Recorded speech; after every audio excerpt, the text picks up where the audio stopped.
we got the NBA draft tonight.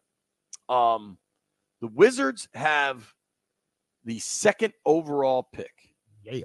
And then they also have the 26th pick. It's exciting.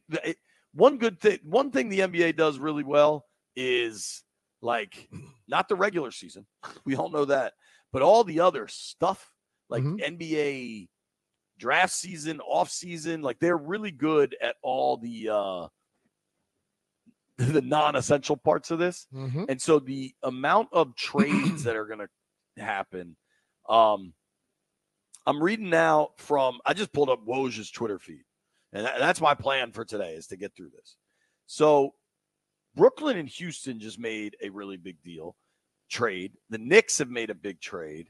All right, so the Nets are trading Mikal Bridges to New York for Bojan Bogdanovic and 4 unprotected first-round picks.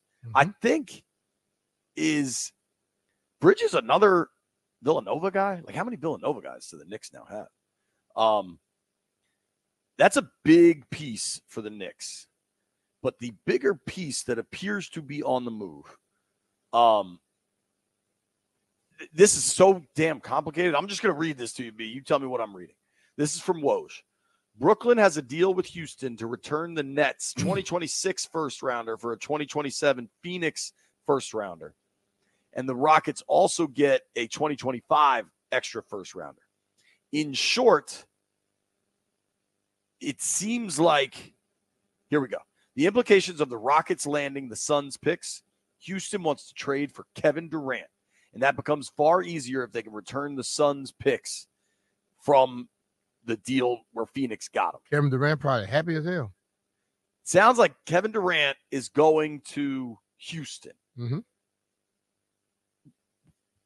What do we – it's remarkable how much Durant has moved around in his career. And that's kind of the NBA as That's how the as a NBA whole. is, though, man. You know, the new NBA is that way. Guys in the old days, they stayed wherever they were. Today, it doesn't make a difference if he's the star of the team or not. He can be moving at any time. But CB, I think that's a little bit more of like the Durant, LeBron generation. Because think about these younger dudes. Think about Giannis. Think about Joker. They already Tatum and right Brown. Now, but Luka. They're there now. Give us another 5-6 years. We'll see. I agree, but I think by that stage in his career, Durant had already moved on from OKC. You know what I mean? I think the Supermax has really changed that these rookies can get these Supermaxes. And basically a team gets like 8 years of control. All right, so I'm looking at the latest from Tankathon. They've got the Wizards getting the kid Sarr at number 2, the 7'1", 220-pounder. I'm not going to argue with a 7'1", 19-year-old. I'm just not going to argue with that. Not after watching my man Wembanyama.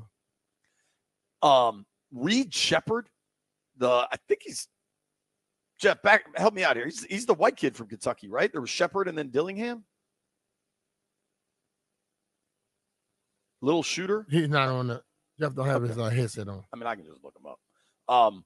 Reed Shepherd is flying up draft boards. I heard a dude on Dunks last week. I want to say it was Gary Parrish, something like that. Was talking about Shepherd as his favorite prospect. He's not that big, B. He's only 6'3", 180, but apparently he has a 42-inch vertical. And they kind of view him as a lights-out shooter for the future. So Tankathon goes Risache 1, Sarr 2 to the Wiz, Shepherd 3. Right now, that's the Rockets pick, but I think that will become – that sounds like it's in flux because it could be Kevin Durant, wherever that ends up.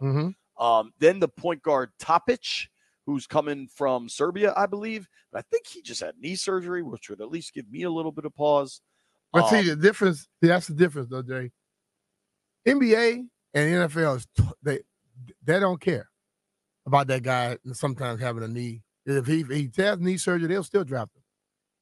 In the NFL, they get away from it. But NBA doesn't. dude, the NBA, you're drafting guys to play 3 years from now. That's what I'm saying. So it's crazy. See, and they look at the longevity of a career. So if this guy can get healthy and get back 100% healthy, and he has that level of that level of talent, they're going to take him. Here's where I get interested. So Alexander Sarr is 7'1", 220, and he's 19 years old. Mm-hmm. Right? I sign me up. Like, remember me when they called up Mitchell Parker, and I'm like, okay, it's a 6'5" lefty. Sign me up. Let's see what the guy's got. Mm-hmm. Donovan Clingan. I like. Granted, I haven't seen Sarr play, but I saw plenty of Clingan. He's 7'3", 280, and he's only 20 years old. And he can play too, dude. See, this is the thing. I think, give me Clingan. This is one amazing difference between other teams and the Wizards. They can't miss on this.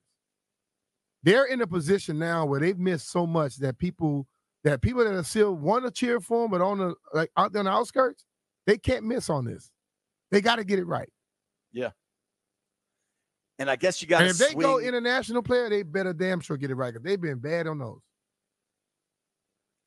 Yeah, I remember. I think it was DA, and David Aldridge is going to join us here before too long. I think he's joining us at noon, right? I think it was DA that was like, "Why wouldn't you take Clingan? He's 7'3". You need a rim protector. He does all those things." I think it's going to be fascinating. I guess you're betting on the upside of Sarr, and I get that. Listen, I'm not against the Sarr pick. He's 7'1", 225, and 19. Like I'm in on that. I just don't get how Clingan falls. If I can have one thing happen tonight, there's been talk of this, and I'm just talking straight up rumors, scuttlebutt from the internet, and perhaps that's a dumb thing to traffic in, but for today we will, because the NBA draft is just a wild show. Mm-hmm. I want the Wiz to trade Kuzma for that 13th pick from the Kings. Just get all the picks. Hell yeah. I mean, when you're rebuilding, that's what you need to do. You know what I'm saying? They have to do something like that. Right now, according to Tankathon, and there's a million mock drafts, you can pick whichever one you like. At 13, they have the Kings selecting, I have no idea how to say this fella's name, Tijani Salon, who is international. He's 6'10", 220, and he's just about to turn 19. Mm-hmm. This is kind of interesting. They have Zach Edey, the monster, going to the Lakers at 17. I thought he was like a later round pick. And then at 26, I think his last few years, he got way better. Totally. And dude, I think the same thing with Clingan. The way these dudes have proven a work ethic, and I think if you look at Clingan's improvement at UConn and certainly Edey's over a longer time period, if eventually they're going to be asked in the league to develop a three-point shot, mm-hmm. I think they'll do it. And I think they'll become much better. There's going to be a team who can take those guys and utilize their talent without making them have to pull away from the rim. Sure. But I think if they can add that to their game, it'll help tremendously. Don't forget, the Wiz also have the 26th pick on this Tankathon mock draft I'm looking at. Has them taking Terrence Shannon Jr. But if they make that trade, will they have that 26th pick still? I think they would, unless they're then trying to package it up to go somewhere else or something. If they make a trade for Kuzma, will they still keep that 26? I wouldn't get rid of the second. No. I think you trade Kuz and they give up the pick. I think Kuz for 13 is pretty damn fair.